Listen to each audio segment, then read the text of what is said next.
they have a fantastic principal at Ballman. So Lori Griffin does a great job of keeping this a priority at this school. So the time that she allocates for them to do their work, the collaborative time during the week, the work they're doing at their staff meetings, any time that they have, this is the work that they're doing. In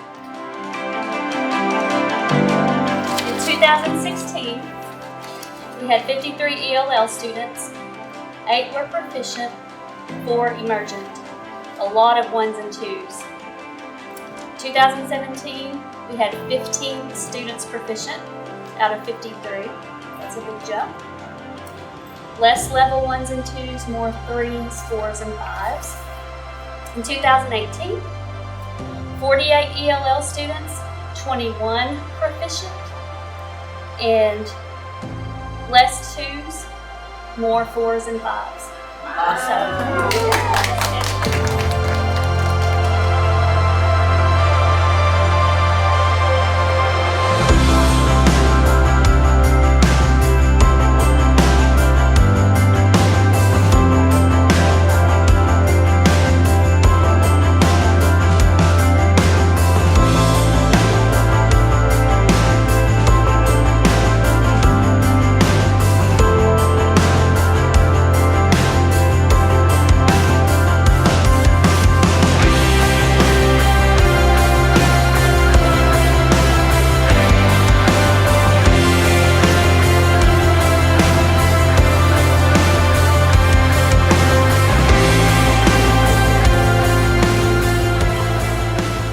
Fantastic thing that Lori and her team at Ballman have accomplished is they've created these fantastic unit plans that have all this information right in there, and it's really driving the work that they're doing here. So you're going to see essential standards, you're going to see clear targets, you're going to see the common formative checks for understanding or those common formative assessments.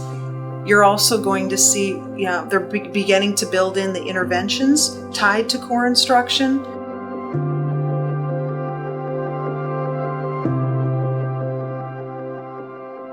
Well, the other first grade teacher and I will do a common formative assessment together and see that's where we make our groups from. And usually it's something like if we're doing math, it's something we have taught in the classroom the last couple of weeks. And so we take those standards and test them and make sure, do that formative assessment, and then we group them together. When we make our groups, we will try and not have our own kids because we've already taught them. And if they didn't get it the first time, maybe somebody else will have a better idea or reach them a little bit better. So, and we're all good with that. We celebrate that because they're our kids, not my kids. We have so many new kids to Ballman, and we had a 5th grade student come in at the beginning of the year, and I could tell he wasn't really excited to be here because he had been in a school for many, many years, and this was a new change for him, and he didn't want to leave his friends. And so before testing, I meet with every child for a little personal motivation and conversation. We have a great time, and he asked me a question. He said, "Mrs. Griffin, have you always done growl time here at Ballman?" And I said, "We've done it for about 4 years now." And he said, "When I first came to Ballman, I didn't really think I would like it here, but I love it here. And that growl time has really helped me grow. And I thank you guys for doing that." I think one of the things that I've been able to see this year is truly a group of teachers that became a team. And not just a first grade team, a second grade team. This school has really taken on that collective efficacy piece that we can make a difference based on what we do here. Our last formative assessment we're very proud of. We started with basic terminology, then can they apply that skill? And then can they compare and contrast the skill? When I think about what collaboration has meant for our learners, our teacher teams, and myself, the first word that comes to mind is flexibility. Flexibility is so important when it comes to collaboration because there are times when we are going to need to just depend on our teacher teams to help bring us along through the paths that we don't know how to get through. It also makes me think about how we're so interdependent and how I might bring something to the table like a technology resource where my teacher team might have more information and more knowledge about what works better for struggling learners.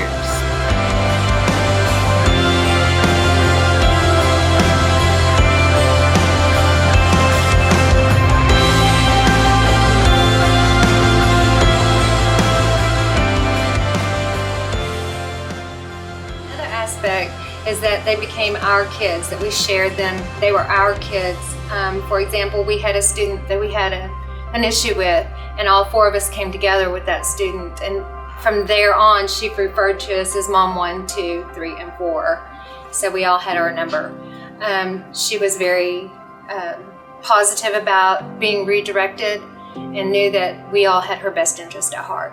And so in that aspect, it's helped a lot to get to know all the kids and make them ours. Also, just kind of on top of all of that, when we did our common formative assessments to begin with, they weren't truly common or testing, but we also have developed what we actually want the students to accomplish. We know what that looks like, without a doubt. And I think before we were kind of like, oh, they sort of have this skill, you know. I think they're okay. Where now it's, no, they have to be at this, they have to do this, and just using the data and the standard together, we can make sure our students' needs are met.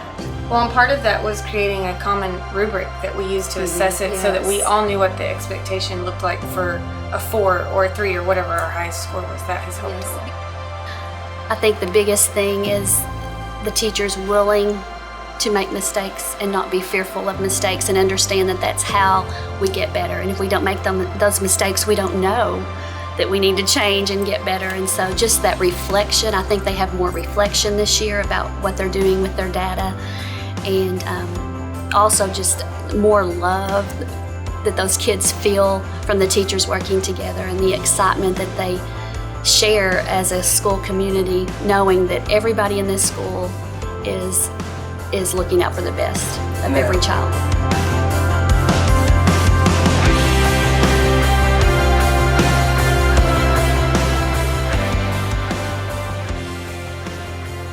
As I reflect over the last 3 years of the Arkansas PLC pilot project, I think of it as Ballman winning a huge lottery. I mean, having Solution Tree associates work inside the walls of your schools, such as Janelle Keating, leading the teacher teams through collaborative work and working with our students, is the most incredible experience ever. Our teams have deepened their learning of the PLC process and have taken it to higher levels than we ever imagined. They know it's a continuous cycle, so just because the pilot is over, we know we're not stopping, and we will continue to get better and better every single day. Solution Tree associate Tim Canold referred to educators as inequity erasers, and through this process our Ballman team has truly become that, inequity erasers, ensuring that our students are all given the same opportunity with a guaranteed viable curriculum. So thank you, Arkansas Department of Education, Arkansas legislators, and Solution Tree for making this opportunity possible for us. We will forever be grateful. Thank you.